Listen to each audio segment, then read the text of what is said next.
Okay. Kapag naman po, yung ikatlong circle, yung market, yung nawala dun sa tatlo, meron ka ng skill and passion sa paggawa ng serbisyo o ng product, pero wala kang market. Nagmumuka po itong charity. So, hindi naman siya masama, pero hindi siya negosyo. Kasi gumagawa tayo ng product, gumagawa tayo ng serbisyo, pero walang return, walang kita. So, para siyang charity. And also, para rin po itong hobby. So, hilig natin gumawa, hilig natin mag-serve, ginagalingan natin, nagde-develop yung skills natin sa ginagawa natin. Pero hindi natin siya nabebenta, hindi natin siya namamarket.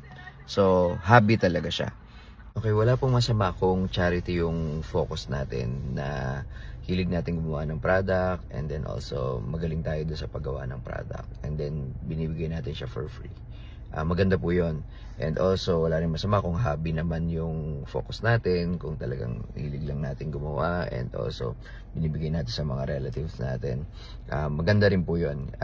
Advice ko lang po, pag sa negosyo, hindi po pwede na walang return, hindi pwede na walang kita.